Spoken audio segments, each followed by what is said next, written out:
What's up guys? Long time no see. So where have I been? Well, first and foremost, I moved to a new space, and the process wasn't exactly seamless. Obviously, as you can imagine, after 5 years-ish of making terrain projects every week and collecting tons of miniatures, I had a huge amount of stuff to move. Because the move was kind of last minute and unexpected, not in a bad way, my wife and I just fell in love with a house that we weren't expecting to fall in love with and decided to move to a different city. I also have a kid and a family and of course a ton of stuff to move for them as well. Believe it or not, if you're a miniature hoarder, chances are you might hoard other things as well. Like for example, vintage action figures, which totally for my kid, I swear. Also, you guys remember this classic? You see this at the thrift store and you have a kid? Come on. But hang on a second, because I feel like we're getting ahead of the story a little bit. Let's flash back a few weeks and I'll show you everything that happened. Well, it's a total mess in my workshop right now because I am starting the process of moving to my new studio. So there's a lot to be done. A lot to be done. I had a huge collection when I moved in here and it's only grown over the last 3 years. So let's take a look at what we're dealing with. So first of all, I have the Warhammer that's on display. These are my most presentable armies and there's a whole bunch of them, sort of floor to ceiling. These are all going to need to be packed up and transported to the new house in a reasonably careful way. And of course, we have these huge terrain pieces absolutely everywhere. We've got books, more terrain over here, bins upon bins of construction materials. And of course, I didn't bother to tidy up before filming this like I normally do because I want you guys to see the greatest before sort of image of what a nightmare this is and how much I'm dealing with. I also wanted you guys to have sort of a sense of the working conditions that I impose upon myself for absolutely no reason. But that's not all. Oh no, that is not all. There's plenty more over here. Have a look. We've got bins upon bins of Warhammer models. In there, we got some stuff in boxes. This closet is literally completely filled with Warhammer, most of it new in box, and that is just outrageous. An outrageous amount of Warhammer. And well, while I will own up to the fact that I do have hoarder-like tendencies, a lot of this is the fact that I have an NDA with Games Workshop where they send me stuff for free. So it's like every month I get like 10 boxes of Warhammer just showing up on the doorstep. Now, far be it from me to complain about that, but as you can see, it builds up pretty quickly and I'm kind of drowning in it now. So we're gonna need to figure out a solution for that as well. I didn't even show that there were a whole bunch more boxes under the stairs, and then also the garage was full of boxes too. But believe me, that was the case. If you ever have to move some miniatures of your own, check out the sponsor of today's video, the Magnet Baron. The Magnet Baron makes high-powered magnets for all of your miniature needs. By putting one small magnet on the bottom of your miniature's bases, you can secure them easily to a metal surface, and they take quite a bit of jostling. Their website is organized for wargamers, so it's easy to find what you need. Check out themagnetbaron.com and tell them I sent you. Thanks Magnet Baron for sponsoring this video. So in spite of all that stuff that I needed to do, the move was going well, it was going fine. My new spaces are awesome. This is one of them. This is essentially my workshop. Not only do I have this room over here for my workshop, but there's another room on the other side of the basement that was going to be the area where I could do all my editing, all my script writing, basically all the stuff that I need quiet computer time for. And I had just gotten that space set up and I was mostly ready to get going and disaster struck.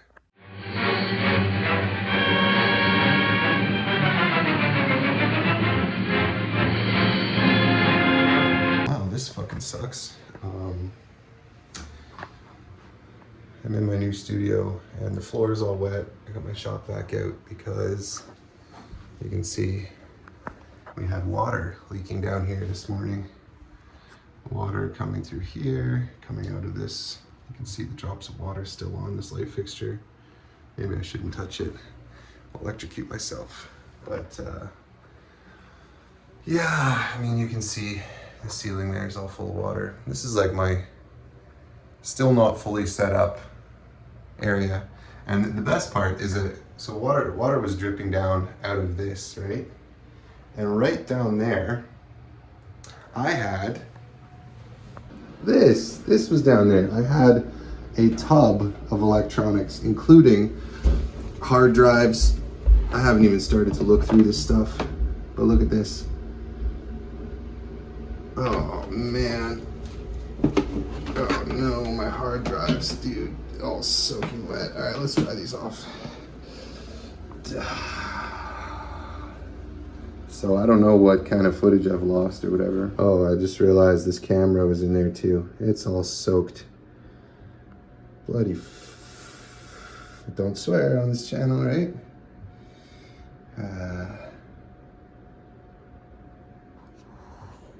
Sad man. So maybe you guys already knew this, but on a front-loading washing machine, you have this little valve down here. And if you open it up, you can check the filter or whatever. But if you don't close that thing tightly, and I mean tightly, it'll work itself open and flood your house. Just so you know. So I kind of wish that I had filmed it when it was in full flood, when there was just water pouring out of here and everything, but I was too busy like freaking out. But luckily I did have the presence of mind to drill a bunch of holes and then use my shop vac to suck some of the water out of the floor, which I think mitigated the damage a little bit. So it was a bit of a nightmare. I ended up having to call in water mitigation specialists, and actually the guy had like an infrared camera that was really cool. Like you could see the hot spots in the ceiling and the cold spots where the water is, and I thought that was pretty dope. Half the ceiling. That's cool. He called some people who brought vacuums and dehumidifiers and heaters, and everything is now dry. They did pull up a bunch of the carpet, and they're gonna have to rip out the ceiling and do some electrical and a whole bunch of stuff. So that whole room is out of commission, and all the things that I had set up in there are basically relegated to the main area down here, and I lost a whole lot of progress on the unpacking. So as you can imagine, the flooding was a minor setback, and it was kind of disheartening, but at the end of the day, everybody's safe and everything's fine, so I'm not gonna make too much of a big deal out of it. And in reality, it's not really what's made me not post for the last couple months. Let's talk about the elephant in the room. Next to me here is the 7-foot Titan that I've been working on for close to 3 years now. And as you can see, it's pretty big. I've got to take it apart and see if I can move it.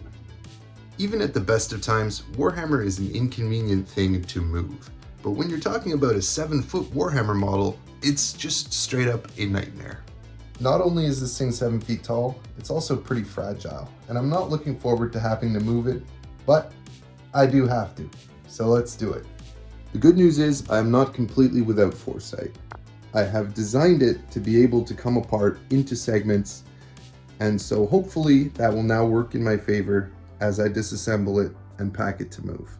Let's give it a shot. So first off, there are all the loose accessories that are just on the top. Some of these are pieces that will be used later. Some of them are windows, window frames for parts that yet haven't been built or haven't been glued down. And the first thing I'm gonna do is just take those apart and put them into a tub. These pieces at the bottom here all also go in the tub. The stairs, none of them were glued down for this exact eventuality. So next we're gonna have to take these towers down. Let's see, should I take the lid off? No, I'm gonna keep it fully intact and just put it in there like that. Nice.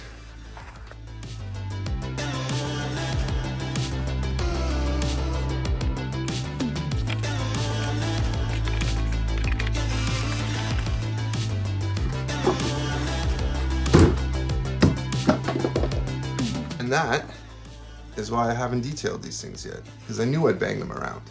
Know thyself above all. What a terrible time to lose one's head.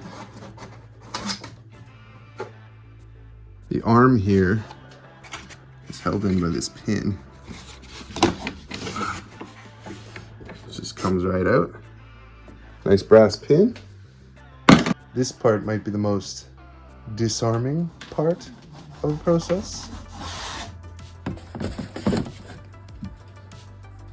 Now it's stripped down to just the basic frame of the thing. That's pretty cool. This part here comes off. You know, once I have this part off, it'll be a real weight off my shoulders. This part just lifts off at the waist. It's actually kind of a pivot point.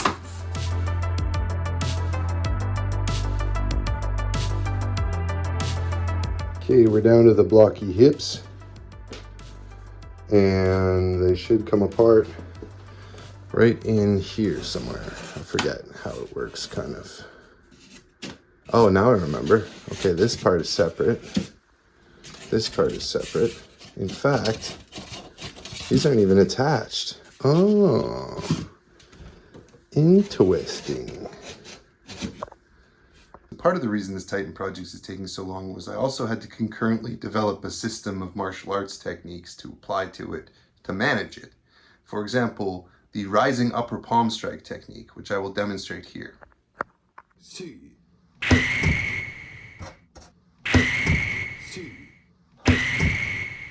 And with the hips lifted off, we are left with two chonky legs. If I recall correctly, these should just lift straight up off of there.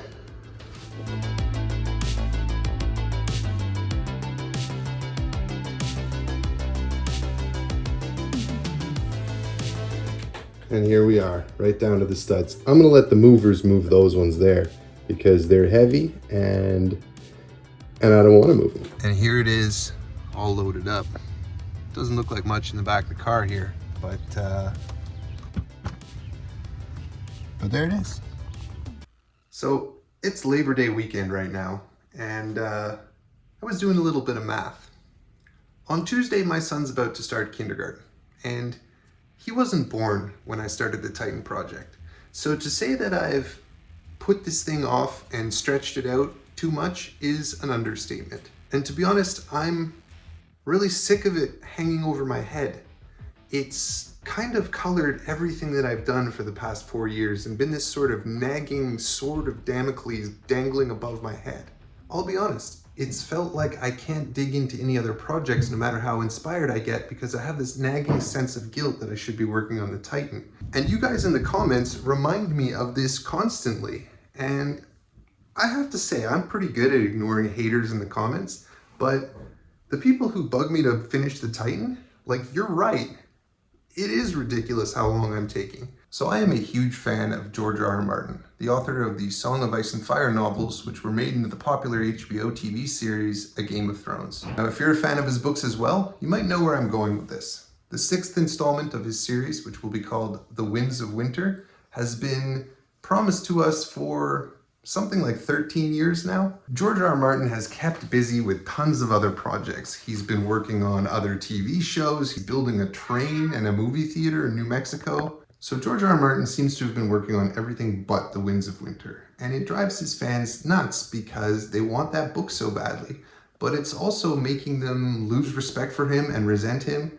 And I'm incredibly sympathetic to what George is going through because I understand that procrastination can drive you insane and really hurt your inspiration. But I'm also sympathetic to the fans who just want the thing that they invested their emotions in, and it's frustrating when it seems like it's not being worked on. I have not made a lot of progress on the Titan recently. And part of that was because I knew I was going to move, and I knew how fragile it is and how much it would get banged around during the move. And I didn't want to do all the fine detail work and all the painting and anything only to scuff it up and have to redo that when I get into my new location. But I'm here now, and I'm out of excuses. I've been working on a ton of other projects, and they're in various stages of completion, but none of that matters. Here's what I'm going to do now. From now until the Titan is finished, I'm not working on anything else. Everything else is on hold because I want to see this thing finished. And I'm not going to let it bug me anymore. This is it, guys. The beginning of the end. Stay tuned.